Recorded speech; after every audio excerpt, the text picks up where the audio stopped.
안녕하세요. 사도들이 받은 고난과 고린도 교인들의 부요함을 비교합니다. 오늘 본문은 고린도전서 4장 9절에서 21절입니다. 9절. 그러나 내가 생각하기에 하나님께서는 사도인 우리를 죽이기로 작정한 사람들 같이 맨 끝자리에 두셨으니 우리가 세상과 천사들과 사람들에게 구경거리가 됐습니다.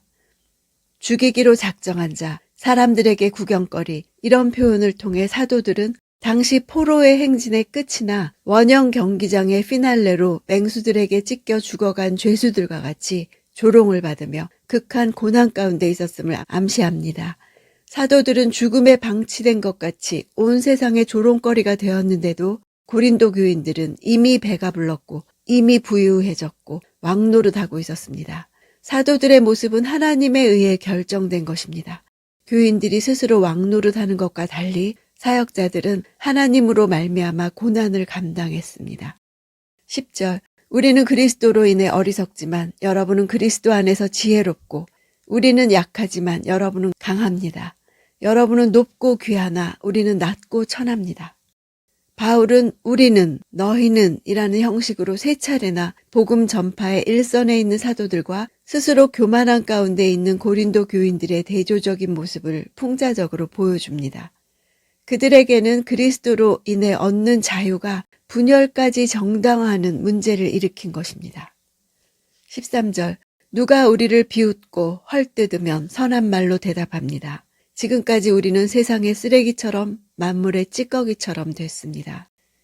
쓰레기라는 것은 청소를 깨끗이 한 후에 버려지는 것이고 찌꺼기라는 단어는 물로 닦아내고 문지르면 없어지는 옷이나 물건이나 몸의 때를 가리킵니다. 이 단어들은 당시 아테네에서 질병이 유행할 때 신들의 노여움을 달래기 위해 악한 자들을 바닷속에 던져 넣을 때 외치는 의식적인 문구가 있습니다.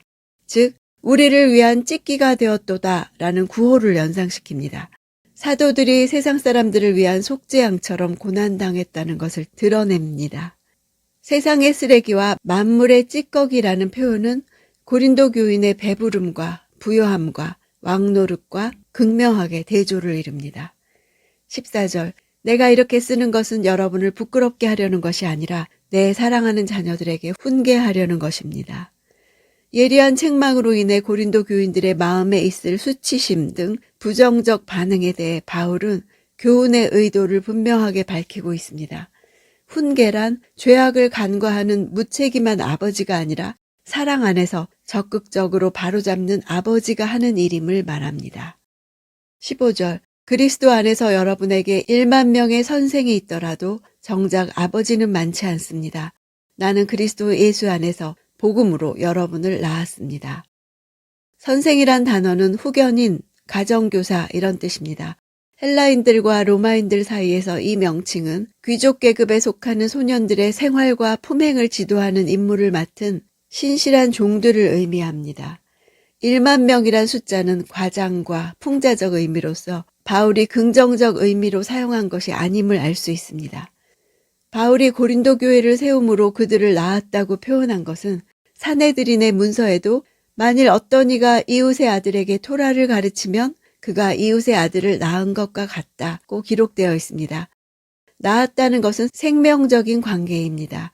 바울이 이렇게 아비로서의 권리를 주장하는 것은 당시 고린도 교회에서 활동하던 소위 선생이란 자들이 교회 안에 많은 문제를 유발한 것과 당시 바울의 사도적 권위가 약화되었기에 그 권위를 회복해서 고린도 교회를 바로잡을 필요가 있었기에 다른 선생들과 구별되는 아비임을 밝힌 것입니다.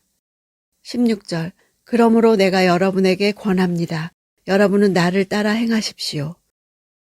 바울이 아비의 권리를 가지고 나를 따라 행하라 한 것은 자신이 먼저 본이 되어 자식의 올바른 행동을 교육하는 유대인 부모로서의 자녀 교육 방식과 결부되어 있습니다. 아버지가 그러하면 자식들도 그러하다. 너희 행동을 통해 너희의 부모를 예증하라 라는 원리가 바로 이런 점을 반영합니다. 바울이 그들에게 자신을 본받으라고 자신 있게 말할 수 있는 이유는 자신이 그리스도인의 모방자이기 때문입니다. 17절. 이를 위해 나는 주 안에서 내 사랑하는 신실한 아들 디모데를 여러분에게 보냅니다. 그가 여러분에게 내가 각처 각 교회에서 가르치는 대로 그리스도 예수 안에 있는 내 생활 방식을 생각나게 해줄 것입니다. 신실한 아들 디모데와 신실하지 못한 자녀들인 고린도인들에 대한 대조를 보이는 것입니다. 디모데는 바울과 완벽한 부자 관계가 형성되어 있습니다. 디모데는 바울의 본을 받아 바울의 삶을 성도들에게 기억시켜 줄 것입니다. 18절, 여러분 가운데 어떤 사람들은 내가 그곳에 가지 못할 것이라 여기고 교만해졌습니다.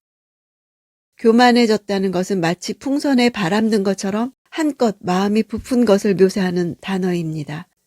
바울이 2차 전도 여행의 마지막 시기인 AD 51년까지 고린도에 머물렀고 본서를 쓰고 있는 때는 그때로부터 그리 오랜 시간이 지나지 않은 3차 전도 여행 초반이었습니다. 불과 2, 3년 사이에 고린도 교인들 중 어떤 이들은 바울이 직접 오는 일은 없을 것이라고 여겨서 기고만장해졌습니다. 19절, 20절, 그러나 주께서 허락하시면 내가 여러분에게 속히 가서 그 교만해진 사람들의 말이 아니라 능력을 확인해 보겠습니다. 이는 하나님 나라는 말이 아니라 능력에 있기 때문입니다. 바울이 없는 동안 교만해진 자들이 헬라 철학적 지혜와 웅변으로 치장된 말을 하겠지만 그들의 말 속에 성령의 능력이 있는지를 직접 시험해 보겠다 한 것입니다. 그들의 실제 생활의 모습은 하나님의 다스림을 받는 하나님 나라의 모습과 거리가 멀다는 것을 알고 있었기 때문입니다. 자만이란 우리가 하나님께 바라는 것이 이루어질 것이라고 자기 마음대로 예상하는 것입니다. 바울은 교만해진 사람들의 말이 아니라 그들의 삶의 방식을 보겠다고 합니다. 하나님 나라는 말이 아니라 실질적인 효력의 문제이기 때문입니다. 그리스도 안에서 부요하면서 그리스도로 인해 세상의 멸시를 받는 것이 진정한 그리스도인의 이 땅에서의 삶입니다. 그리스도 안에서 얻는 유익도 있지만 그리스도로 인해 잃는 손해가 있는 것입니다. 우리는 두 세계에 살고 있기에 긴장이 늘 존재합니다. 그를 믿을 뿐 아니라 그를 위해 고난도 받게 하시는 것이 하나님이 우리에게 주신 삶의 방식입니다. 고난 가운데 그리스도의 형상이 이루어지기에 우리 삶에서 능력이 나타나는 것입니다. 오늘 내 삶에서도 하나님 나라의 실제적인 능력이 나타나는 것을 보기 원합니다.